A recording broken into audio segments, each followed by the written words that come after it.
yang menjawab benar tadi muncul.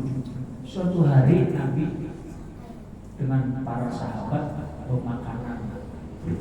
Nah, sahabat ini menyuguhi kepada Nabi gulai kambing, lalu paha kambingnya itu daging. Orang Arab biasanya kalau makan kambing itu kan ada kayak kita lah. Kita ini kambing halus ditatak 200 potong. Mbah itu halus-halus suka dimakan 3 kali gigitan habis dah. Tinggal buahnya kita, tinggal buahnya aja ya lah. Kamu apa namanya akikah. Kadang-kadang dagingnya halus sudah dipotong dari 200. Halus benar kita. Ya kan? Kalau orang Arab makan kambing sebiji. Jadi suatu hari sahabat ini menggulai kambing, lalu kemudian Rasulullah menyuruh kaki kambing paha beserta betisnya itu dibagikan ke tetangga. Tolong dibagikan sahabatku kepada tetangga di sekitar mana hajatan ini. Lalu sahabat membaginya itu 4 kaki kambing. Sudah dibagikan, boleh lagi. Nabi bertanya lawan sahabat yang bagi, berapa tersisa dari yang kamu bagi? Ujar sahabat 1 ya, karena memang 1 nanti bawa lagi. Ya kan? Kata Nabi, ada ya. Nah, kalau biar kayak Pak nanti para Nabi, iya, disuruh Nabi membagi daripada kami 4, kemudian dibagi berguling membawa 1 paha. Berapa tersisa? Mungkin berapa? Yang Baji berapa yang tersisa? Membagi dari kaki kambing 4, guling membawa 1. Sahabat ditanya berapa nanti sahabatku yang membawa guling? 1 ya Nabi. Mungkin Pak berapa? Guling bawa 1. Ya Pak berapa? 4. Orang tinggal 3 nanti dibagi 3 1. Berapa Pak? Baik berapa baik? 4 ya. Dari mana 4 itu mana? Sahabat menjawab yang tersisa 1 ya Nabi, karena memang yang terbagi 3 ya kalah. Kemudian terbulik sisa 1 ya Nabi. Kata Nabi tidak, yang tersisa adalah 3. Para sahabat bertanya, kok bisa 3? Maka sisanya terbawa 1. Ujar Nabi, ketahuilah bahwa 3 itulah yang kekal, yang menjadi amal soleh.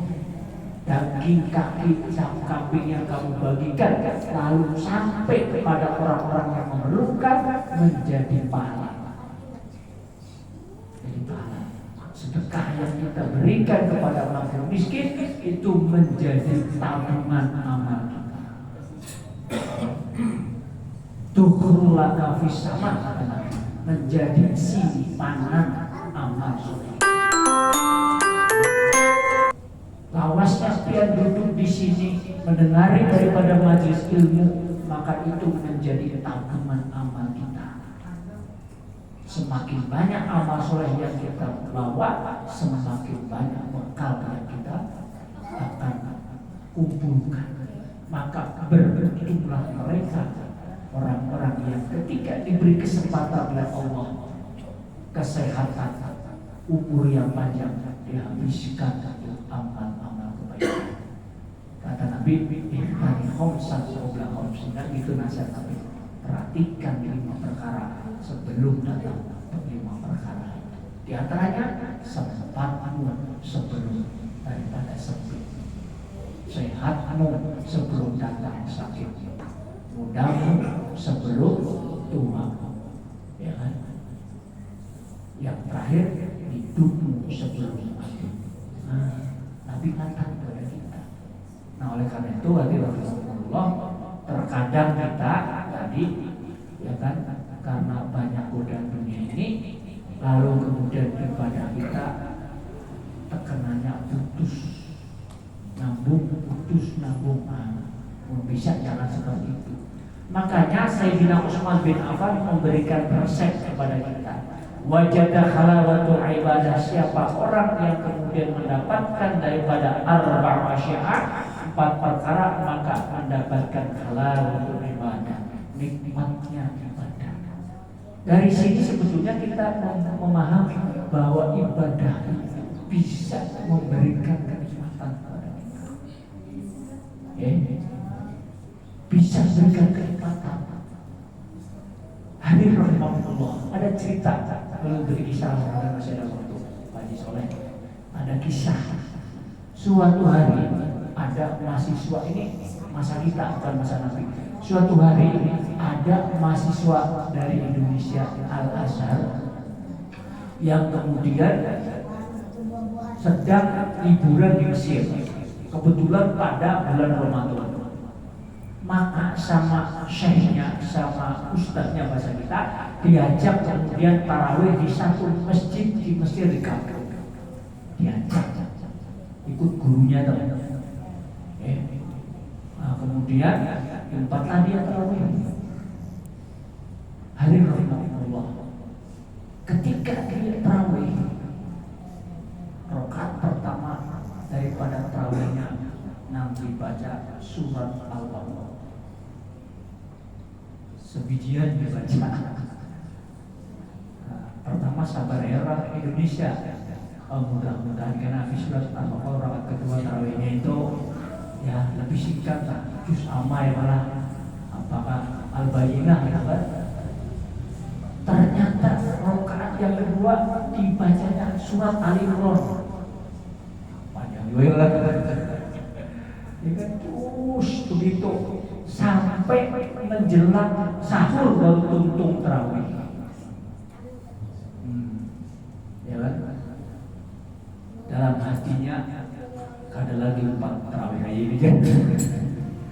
Mun kita di Indonesia kan tarawih jam 9 tuntung kita. Mun imam ceramah tarawihnya lewat jam 9 ditegur sama takmir. Ayo saudara, esok lagi hancapi lagi ya. Jujur loh Pak. Ini sampai tengah malam. Nah, ketika dia mau pulang, ketemu lawan seorang sepuh yang bersandar ya Pak Haji Soleh ini, bersandar di situ. Didatangilah si sepuh tadi, orang Mesir.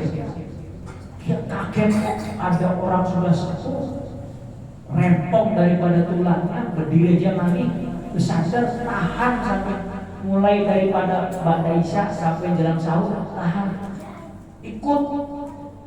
Aku aja masih muda ini sudah berjanji sekali dia seumur hidup di sini. Nah kemudian dia ngomong sama si tua itu, wahai Syekh, saya itu orang tua. Biar 4 tarawih di sini sudah berapa lamanya?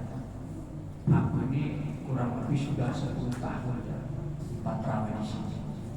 Syekh kaget sih. Tahannya biar mulai isya sampai jelang sahur, ya kan? Ulun aja nahan dia sekali jadi sudah sampai itu tidak usah lagi dia. Nah, apa ujar saya? Wahai pemuda, kenapa jadi aku bisa tahan sampai tengah malam sampai jelang sahur masih kuat? Ketahuilah ya, engkau 4 tarawih di musola di masjid ini semata-mata karena otot dan kekuatan tenagamu saja. Lalu merasa ulu. Namun aku, kata si Syekh tadi, aku 4 tarawih di sini dan aku kadang merasa uyuh karena ada dasar keimanan. Hadirin rahimahullah, apa yang bisa kita ambil pelajaran? Jadi ternyata keimanan bisa menimbulkan energi pada kita. Kalau ada percaya, kita terbukti.